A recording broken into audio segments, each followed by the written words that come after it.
Welcome to our channel. Today, Joseph and Shannon arrive at a mysterious, diverse place with only one hotel room left. What a twist. Shannon wept silently in bed, while Joseph thought had found his American dream. What a contrast. His popularity here made him feel like a star, and Joseph believed deep down that his dad was guiding him, nudging him to chase that relentless. Subtitles. He yearned for a plot of land where he could cultivate soybeans and wheat, living the dream-like life he had always envisioned. It's said that he was not the only one who seemed to have died on the streets. Give me my keys. Are you joking with me? The two spend a silent night together, and meanwhile, far away at Daniel's grand estate in Ireland, things were far from quiet. The couple encountered disaster as masked men broke in, frightening Daniel and his wife and setting the estate ablaze. What terrible luck.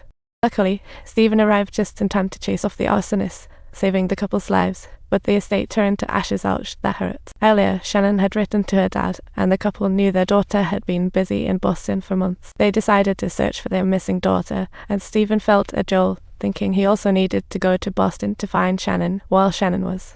Every day, she plucked feathers with Joseph at the airport. Despite lost wealth, Shannon felt content and free. Life's full of surprises. Give me your bad hand, ugly duck. This is going to put a dent in your dad's paycheck. Off with you. You can insult me one more time. With both staying in the same hotel, looking out for each other was unavoidable. But daily wash-ups and peeking at each other were unavoidable. Joseph was working his tail off. His goal was to save up $25 for 2 cars, so Shannon could head west and snag her dreamland. Shannon was saving money like Joseph too, aiming for that dream-filled place, which puzzled Joseph a bit. If only Shannon went back to Ireland or asked her parents for cash for a land deal. When he thought of the gunslinger. I remember Stephen Chase. You were really lucky to take out that little jerk. He wasn't so bad. You have no clue what I'm talking about in that guy. He blesses me. After all, they were both young, overflowing with curiosity and impulses. Just before bed, Shannon asked Joseph a question. Am I still pretty? I've never met someone like you in all my moments of life. Okay, though both were secretly fond of each other, neither had the courage to make a move. Listening to the chaos upstairs, Joseph felt a surge of anger, transforming that rage into fuel at midnight. At Mike's boxing gym, he punched like a mad machine, knocking everyone down. It left Mike gaping in shock. The other crowd members cheered, and Joseph's bravado caught the eye of a city councilman, Mr. Burke was Mike's boss.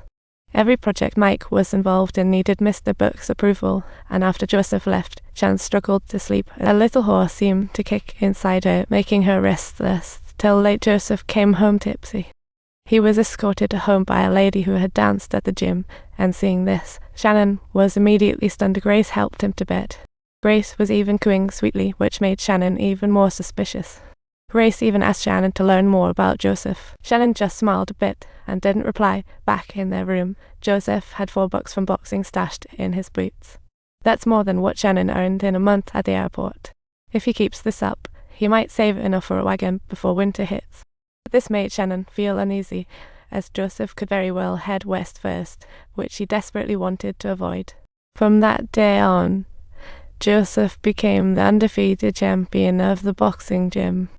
He was fearless and on fire, quickly becoming the boxing gym's hero, while Shannon remained at the airport plucking feathers. This left Shannon feeling quite unbalanced, and that day on the hotel street, Joseph once again ran into Mr. Burke. Upon witnessing the arrogant and domineering Mr. Burke along with his boxing gym, Joseph's emotions were truly a complex mix. Mr. Burke brought in an Italian, hoping Joseph could take him on, but Joseph wasn't so chill about it. Mike wasn't happy about it, and caught up with Joseph again to give him a stern warning. Joseph wasn't pleased, but he was more focused on how to save money for his West End dream and had to reluctantly compromise with. When Joseph got back to the hotel, he discovered Shannon was totally drunk, partying it up with the waitress. In her drunken state, Shannon began to scold Joseph, accusing him of wasting money on a bunch of useless junk. Braces, voluntary and unwelcome delivery only served to pour oil on the fire, intensifying Shannon's irritation even further, and her criticism caused Joseph's anger to surge dramatically. "I'll toss you into the tub if you're not careful." But he was really just trying to show off, hoping to grab Shannon's attention. Buying all those hats was also an attempt to make Shannon praise him, but he never got a single compliment.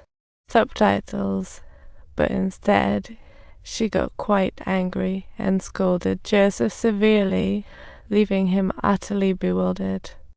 Joseph wanted to debate with Shannon further, but she wasn't interested in the argument anymore. That night, the boxing gym had a match between Joseph and the Italian. But Joseph noticed that Shannon hadn't returned to the hotel after her shift until a little boy found her. Then Joseph found out that Shannon was working as a glass dancer at the gym. Seeing Shannon like that, Joseph was instantly alarmed and decided to stop the match. He even took off his shirt and jumped on stage to surround Shannon, but then Mr. Burke suddenly spoke up.